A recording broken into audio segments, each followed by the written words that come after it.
upon retiring from a DRS covered employer, you're given typically 2 to 3 options in purchasing an annuity from the state. This can range from purchasing service credits or purchasing something like a plan-based annuity or even the TAP annuity. So in this video, we're actually going to compare purchasing service credits versus purchasing an annuity from DRS. So the first thing we need to define here is that purchasing service credits is no different than purchasing an annuity. In fact, the state actually calls it a service credit annuity. Now, before you get defensive about purchasing an annuity, all an annuity is guaranteed lifetime income. It's no different than the pension check you're getting or your Social Security.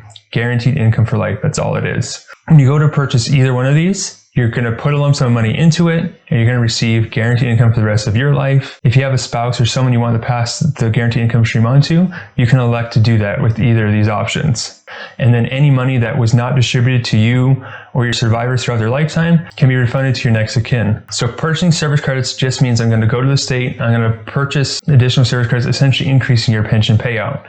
The formula works the same as your current pension does. So it doesn't matter if you're in plan 2 or plan 3, all you're doing is adding more years to that formula, and you're going to get the same percentage payout. So remember, it's 2% times years of service times the average of your top 5 consecutive years of service. All you're doing is adding more years to that formula. When you purchase a different annuity, DRS has something called a plan-based annuity. So every retirement system, it doesn't matter if you're on TRS, PERS, CERS, LEF, so on and so forth, every retirement system has their own plan annuity. You have to be a member of this retirement system in order to be eligible to purchase that annuity.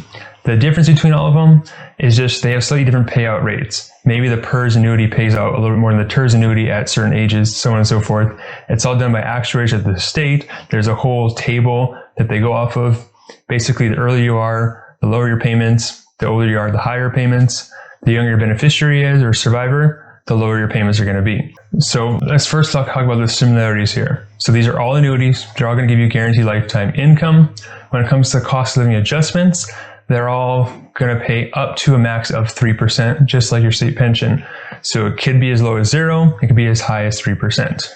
So there's no guarantee on the cost of living adjustment on either one of these options. So when can you actually purchase these annuities? You can only purchase them upon retiring from the state. Retiring from the state just means that you are started collecting your pension.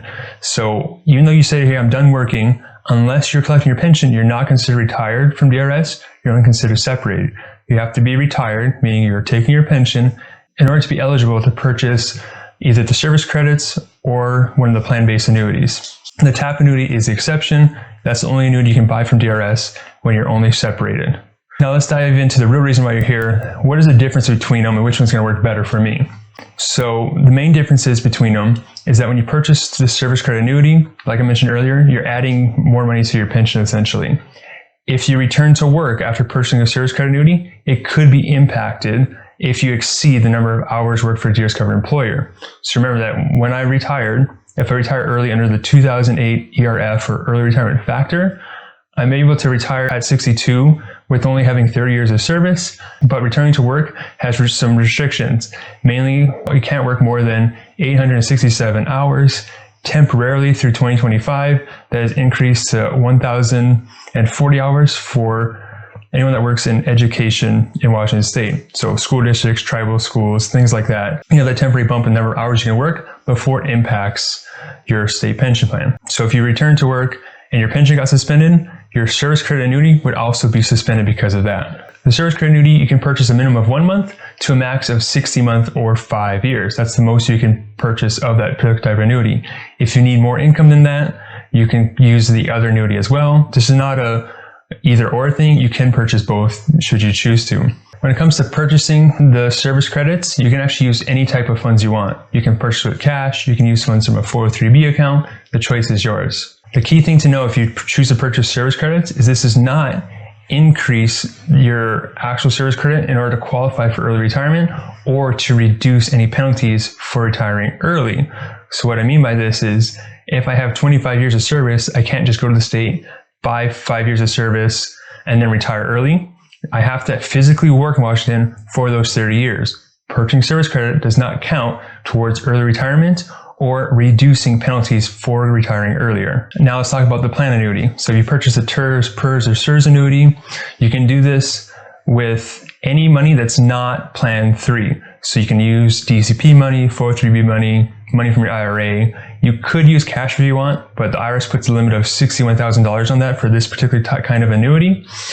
So you can use those funds only for that. There is no minimum purchase or maximum purchase for these plan annuities. So you kind of put in what you want. Keep in mind that whatever you put in is locked up for the rest of your life. You can't get the money back out. Now this one does not stop if you return to work. So if I return to work after purchasing, say, the TRS annuity, and I exceeded the amount of hours I was supposed to work and my pension got suspended for some time, I would still get the income from the annuity.